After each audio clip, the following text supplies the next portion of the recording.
Hey everyone, Chloe here, and welcome back to the New Feminine, and welcome back to my platform. And if you are a new subscriber to our soft power community, then hello and hi and welcome. So I wanted to respond to the very strong opinions and to the very strong reactions about Megan Thee Stallion's Vanity Fair dress that she wore on Oscar night.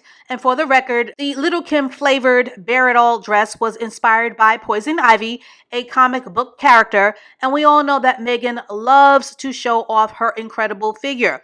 So she stepped all the way out in this figure hugging halter neck dress along with matching nipple pasties, and reactions were divided and loud, and people were offended in a look that she herself doesn't even look entirely nor convincingly completely confident in. So I wanted to use this case study to unpack a very quick feminine school lesson on how to read the room, and more specifically to introduce a very necessary and a very nuanced feminine skill set called situational awareness, or what will actually happen when there is a lack of it, that will often cause a lot of women who are in elevated places to miss the mark. And this lesson is especially important for my aspiring hypergamous girlies and for my social climbing queens who understand the necessary power of leaving a favorable impression in rooms of power, influence, and opportunity. Now, for house cleaning purposes,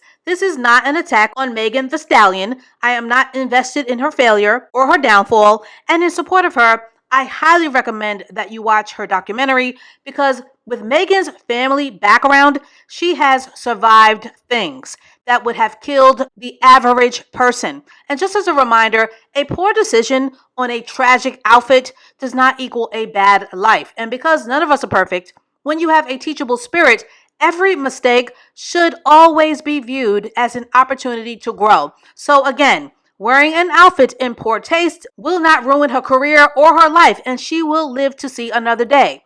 And lastly, please be reminded that if you are not interested in being a feminine woman who understands the importance of having soft power, then this channel is not for you. But if you are interested in the art of feminine nuance, then subscribe to save your life.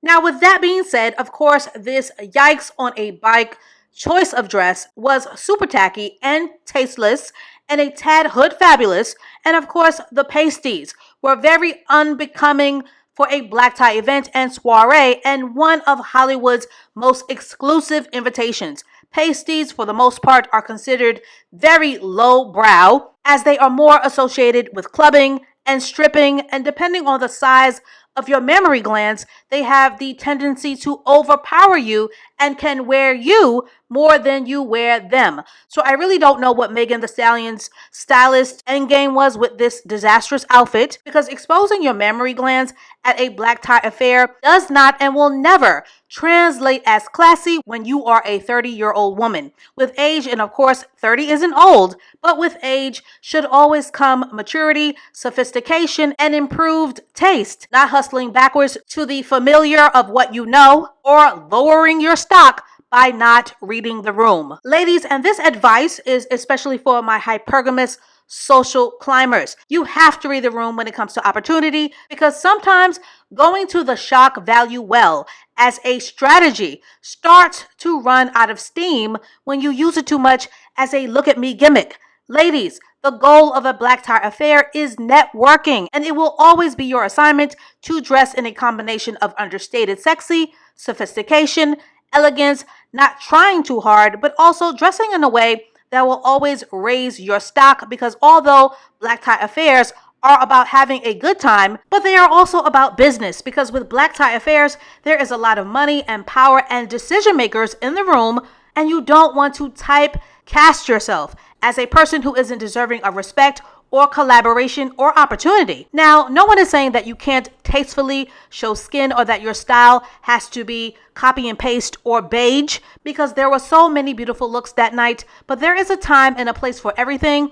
And you also have to know the difference between when people are laughing at you and when people are laughing with you. Ladies, there is a time and a place for everything, and there is a feminine skill set called situational awareness that all aspiring feminine women should be aware of, and the only women who would go against this advice are the women who have nothing to lose, or they are the women who would gladly put a battery in your back to help you take yourself out of the competition.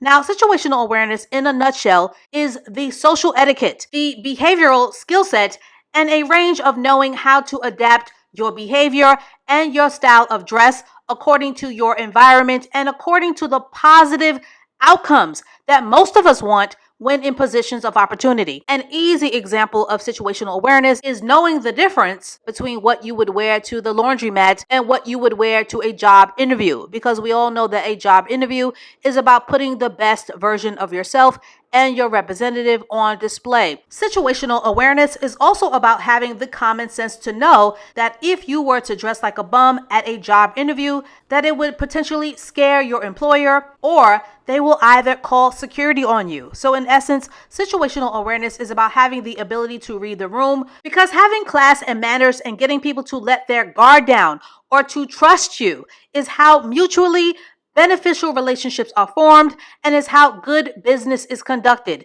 Now, please keep in mind that Megan Thee Stallion is a celebrity and an artist, so she has a little bit more wiggle room and a little bit more rope to hang herself than the average person, which is reason number 12,000,009 not to outright mimic the trashy behaviors of celebrity culture. Because when you lack the ability to read the room, people may not say anything to your face about your getup, but they are certainly judging you and taking mental notes on how to categorize you and on how to keep you away from opportunity. And sadly, the categories that people will place you in will either be classy or trashy.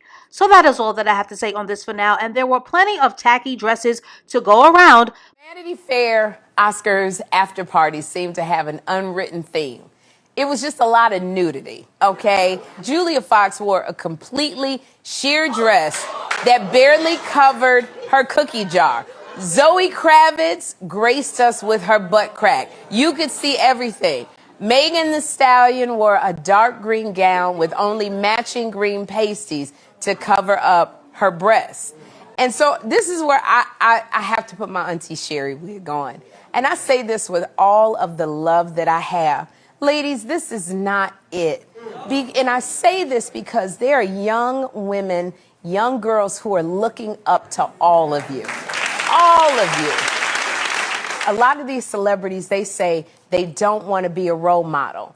But here's the thing. It comes with the territory, being a role model. You can't escape it. Because, Megan, when you said you graduated from college, do you know how many young girls you inspired to go to school also? You didn't ask for that. You didn't ask for that, but they were watching you. I know, Megan, as an artist, you get a little raunchy. I done heard WAP and body yaddy yaddy. But I also say, and I listen to those songs too, but I also say, to whom much is given, much is required. And if you say, well, how do I know that these young girls are looking up to you? Because they look up to me too. And I get more girls coming up to me, young girls saying, Miss Sherry, I want to be a talk show host, or I want my own talk show, or I want to be an actress. I want to do what you do. So they are watching. And I'm not trying to shame anybody. I'm just concerned where all this is going. I said it before when I talked about Kanye's wife who went to the Grammys last month, and she took off her coat and had nothing on. It literally, it wasn't just her cookie jar. We saw cakes and croissants too when she was standing there.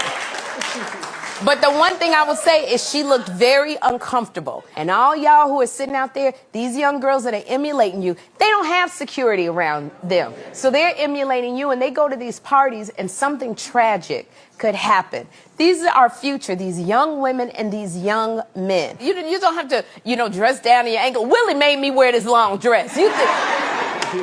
But, I'm just saying, just think about it when you're putting on this stuff. Like, who am I influencing? Who's going to be watching me? You never know. You never know. I'm going to get off my soapbox. I love all of y'all, but Auntie Sherry has spoken.